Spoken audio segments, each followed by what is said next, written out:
Yo, whether you watching this from Facebook, Twitter, click the link in my Instagram, moviepilot.com, or YouTube itself. What up, world? So I just saw Transformers The Last Night, the fifth installment in the Transformers franchise. It stars Mark Wahlberg, Anthony Hopkins, Josh Duhamel, Laura Haddock, Isabella Moner, I hope is how you say her name, Gerard Carmichael, and then John Goodman, Steve Buscemi, Omar Sy, or I think Ken Watanabe are some of the voices of some of the Transformers. It's directed by Michael Bay, who has directed every movie in this franchise, along with Bad Boys, The Rock, Armageddon, The Island, for example, Pain and Gain, 13 Hours. And I will explain the shout out situation after the review. So, stay tuned to the end of the video just to figure out what's going on. This movie starts with a prologue of sorts. King Arthur, Knights of the Round Table, Merlin, etc. There's something that comes into their world that is important in the Transformer world, and present day is when it all gets settled. And then they don't really specify how long after Age of Extinction this is, but let's say a year or two, because Mark Wahlberg's daughter isn't in it. She's in college, and he's become like a freedom fighter for the Autobots. And there's this task force led by Josh Duhamel. Like, he's not really a villain, but he is an adversary to the Autobots in this movie. Through let's just say through a series of events, all the Merlin stuff, Anthony Hopkins being a Transformer expert, all comes into, like, they all come to a head, you know what I'm saying? They all come in conflict with each other, good guys versus bad guys, good robots, bad robots, who's on what side. Um Autobots, Decepticons, Unicron, Cybertron, all of this mess. I have seen response to this movie like it is a Batman and Robin, Superman 3, Superman the Quest for Peace, Howard the Duck, Catwoman like movie, and it's really not.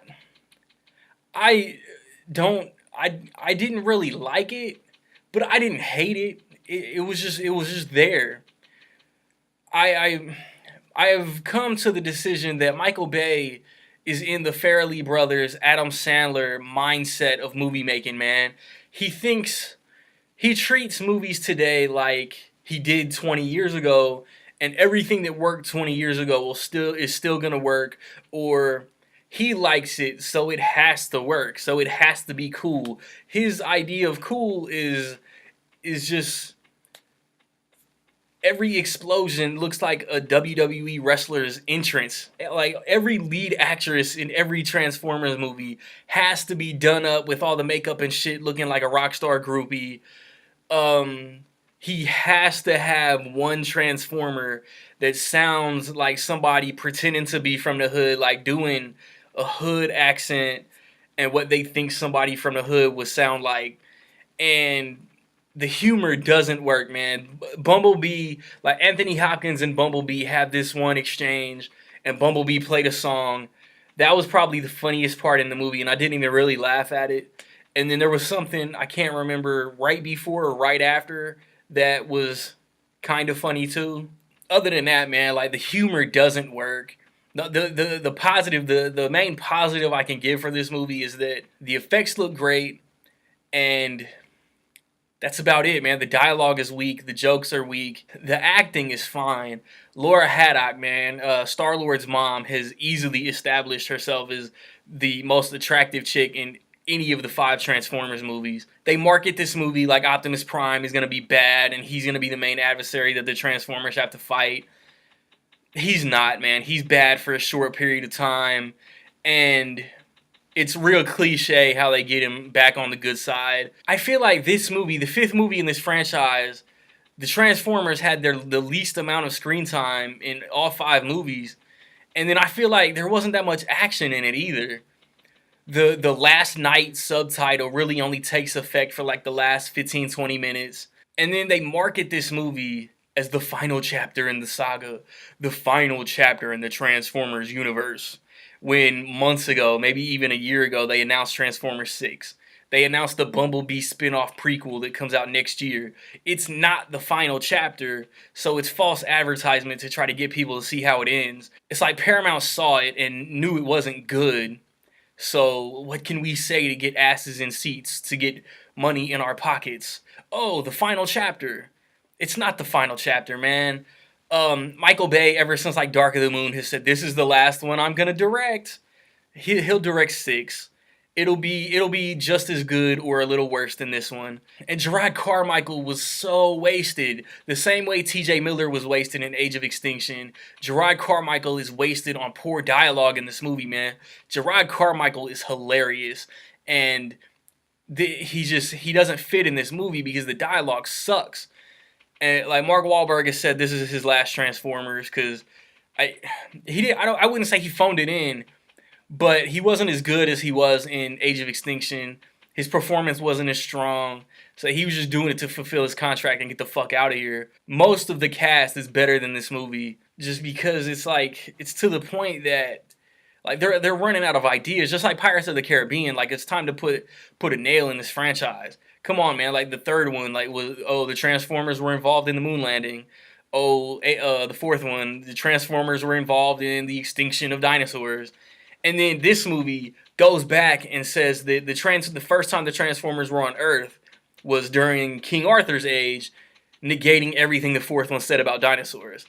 And this one, the Transformers were involved in King Arthur and Knights of the Round Table and all that. Like Josh Duhamel comes back, man. John Turturro comes back. John Turturro is pointless in this movie. I didn't hate it, but it's not really that good. It's gonna be my lowest rated theatrical visit this year, but it's not my lowest rated movie. It's tied for my lowest rated, but I watched something that I reviewed on YouTube and watched on Netflix that is my lowest rated.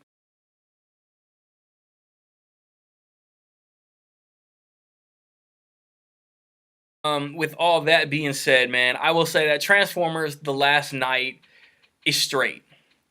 It's just, for a Transformers movie, man. It's really dull. So have you seen Transformers? What did you think about it? Positive, negative, somewhere in between. Let me know, man. Okay, man, this is the situation. I have a John Wick Chapter 2 digital copy that I want to give away, but I don't want to just give it away. So I have a question prepared, but there are requirements that I posted on Instagram, and everybody in the Gram universe just decided to ignore the picture that I posted like 5 times.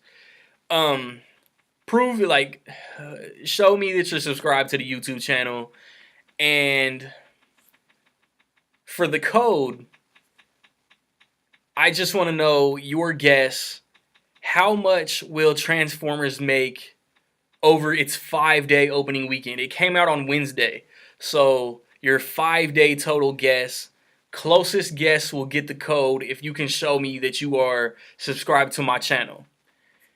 For a shout out next weekend I want to watch Baby Driver first, so that's going to be the first movie I review. So in my Baby Driver review, if my theater doesn't get it, it's either The House or Despicable Me, and I'll need to be on watch if my theater doesn't get Baby Driver.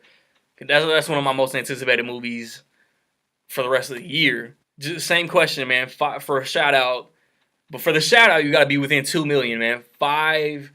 5-day opening weekend box office total for the code, for the shout out. Just get it in before the results come out. So I want to watch Baby Driver, Despicable Me, in The House next weekend. Spider-Man: Homecoming the week after that. I got a Blu-ray video coming. I got a movie talk video coming, and I got my three favorite movies of the second quarter of the year coming. I've recently posted videos for All Eyes on Me, Cars 3, The Mummy, Wonder Woman, Captain Underpants, Check those out, man. It's highly appreciated. Like, subscribe, comment, man. Find me where you find me. Don't know where to find me, man. Watch these credits. Peace.